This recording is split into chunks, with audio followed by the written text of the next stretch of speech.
Awesome. So I'm gonna hit land back here in the top left to kind of get back to our main land page. So, all right, we're adding a new farm in here. So we're gonna kind of go through creating a new field, naming it, creating a boundary, creating a line, all that kind of stuff. So we'll just use this quarter right here. So we're gonna go in the top right, we're gonna hit add. And so we're adding a field. We're going to select a client. We're going to select our farm. And now we're going to create a name for the field. So we'll just call it Bob's Quarter. Whoops.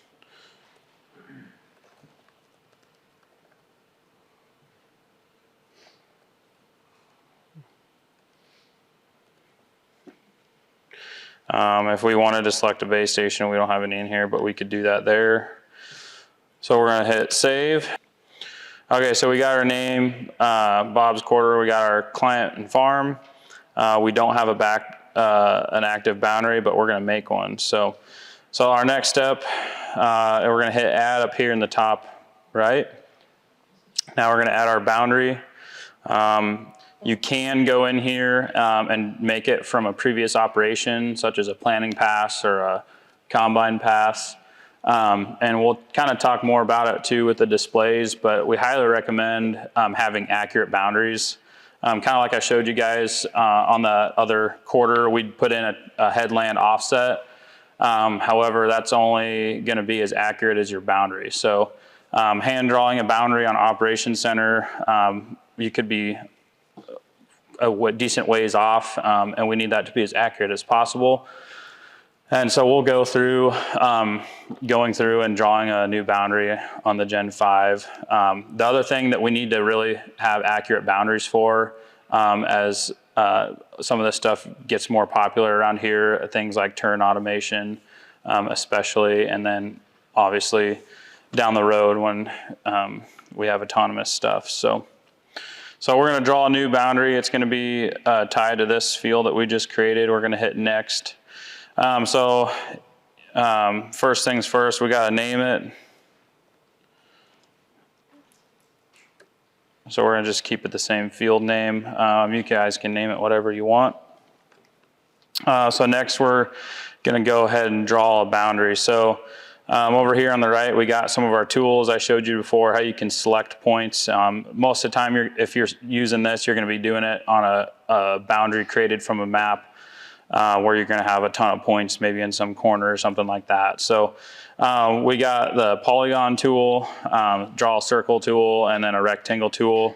I always kind of like to just use the polygon tool because it seems like not all fields are just perfectly square. So we're going to use this. We're going to go ahead in here and find our corner.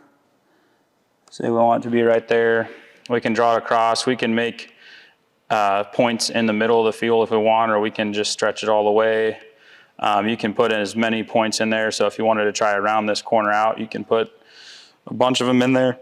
And this, like I said, this kind of all goes back to having accurate boundaries though. So something like this, the field's not perfect. And if you're ever going to use the top and bottom headland offsets, it's going to be the most accurate when you have a drawn boundary. So we're going to just corner this off here, and we're going to just stretch it up, and we're going to connect the dot. So we got our boundary made. Like I said before, you can go through and edit that, move it around however you want to make it as accurate as possible. So we got it made. It's showing we got 144.49 acres. We don't have a headland in there. This is our exterior boundary. We can go ahead and hit save. So going to be the same concept if you're wanting to create an interior boundary. When you do that, instead of having the exterior box checked, you can have the interior box checked, and you can mark it whether it's passable or not. So, all right, so we got our boundary name, our field name, our boundary created. So next we're going to go over here to guidance. So just like, just gonna be beating a dead horse here, but just like everything else, where you got add archive up here. So we're gonna go ahead and add, so we're gonna make a track next. So we got a track selected. We're gonna do a straight track. And then we got the field name to what it's associated with. You can add in here your track spacing, but that can obviously change when you go to the field if you're using a different implement. So we're going to hit next. You got to name it, of course. We're going to call it plant 24. We got A/B methods selected. So like I said, this is kind of hard to be accurate doing this.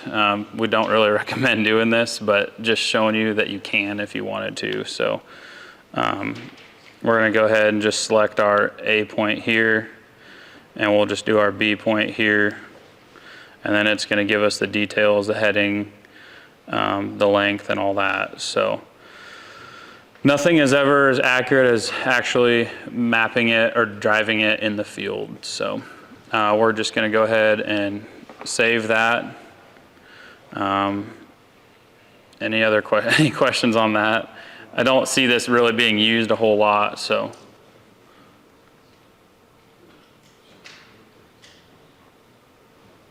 All right. And then lastly, flags. It's going to be exactly the same way. So we got the add up here in the right. We can do an area or a line or a point. So area might be something you want to do an area, there's rocks in this area, or there's poor yield in this area, and it'll draw out according to the width of your implement as if you're mapping it on the display. Here, obviously, we're just kind of winging it. So, and then we got a line and then a point. So point, wellhead, tile outlet, that kind of good stuff. So we'll just do a point, and we're just going to come down in here. Oh, we got to do our flag category first. So like I said, there's a whole bunch of different options in here.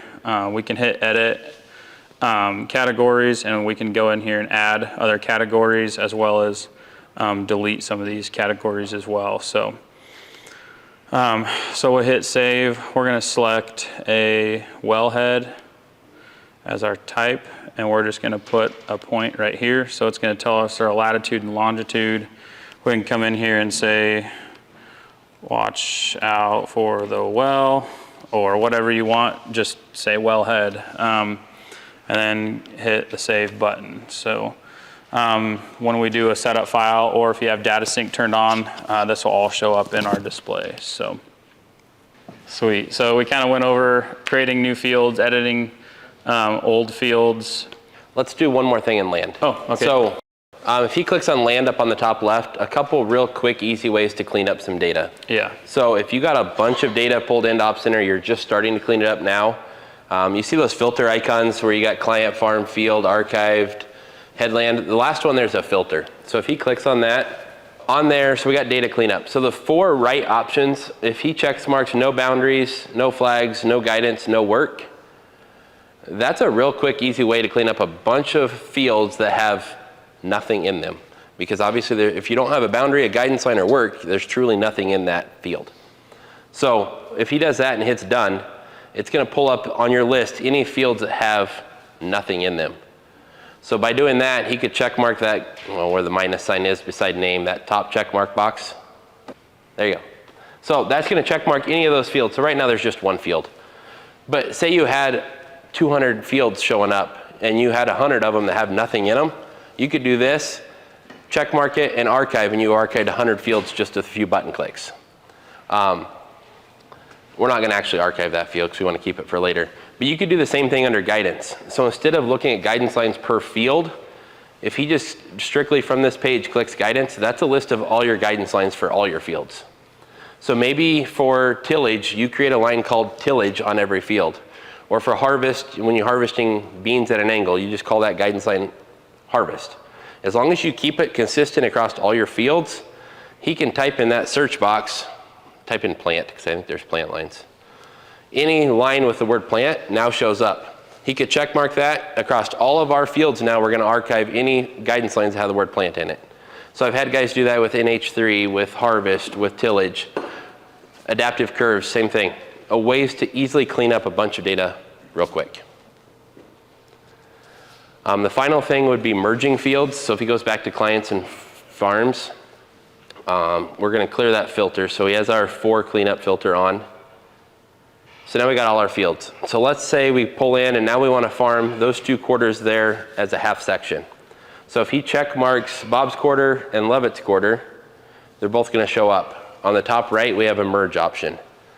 So by clicking that, we're going to merge 4 boundaries, 10 guidance lines on one field with our 1 boundary and 1 guidance line on the second field, as well as all the data associated with those 2 fields is going to get merged together. You choose on that right-hand side what you want that field name to be called. He chose Bob's quarter, and we crashed it. Cool. There we Go back to your clients and farms once. It did do it. So by doing that, you can see now it merged. No, obviously Levitt's quarter is gone. But what we wanted to point out by doing this is when you merge fields together, it merges all the data together, but it doesn't merge boundaries. So that boundary is in his list. If he clicks Bob's quarter, there's our corn 24 boundary, but it didn't make one big boundary for the whole thing. So you still have to go create a new boundary based off of previous coverage or whatever that may be for that whole half section. Now, if you do this and you decide that maybe you want to farm them separately or you messed up, you didn't want to do that, by going under Bob's quarter, if he scrolls down, there's our Levitt's quarter. We can just click unmerge, hit unmerge again, and now it brought it back our 2 fields. Not only did it bring back our boundaries, but it separated everything back out into 2 separate fields. Yeah, the final 2 things, I guess, at the top there, you have a map and a table view. So if you wanted to click table view and we're on guidance, it's going to give you a list of all of your guidance lines, what type they are, all your headings, all your latitude, longitude, all that information shows up there for each of that. You go back to boundaries, fields, all that stuff shows up in a table form if you'd rather look at it that way. Or if you want to export these, if you go back to map once. So if we click on, say, Bob's quarter, just check mark Bob's quarter. Up on the top right, there's an export option. So if you are, Bob's quarter is a bad example, cancel that. Do Levitt's quarter and export that. So if you're doing data cleanup, I know the person doing the cleanup isn't always the person that's running the equipment. There's a lot of people that maybe need to get together and look at this. Sometimes it's easier to print it as a PDF. So if you click PDF and hit download report, so what this is going to do is it's going to download a couple page report for this Levitt's quarter. The first page is going to be just a map with everything on it.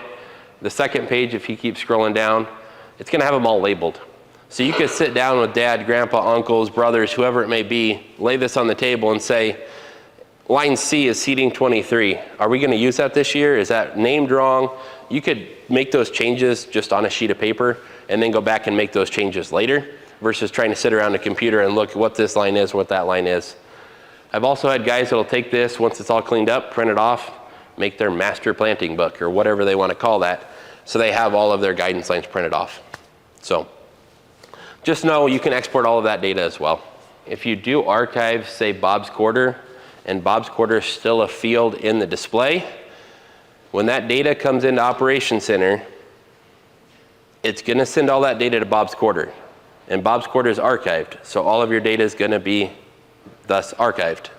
So if you truly don't want a field, or maybe there's 2 separate fields, for one, get your displays cleaned up. We'll talk about that here in a little bit, how easy it's going to be.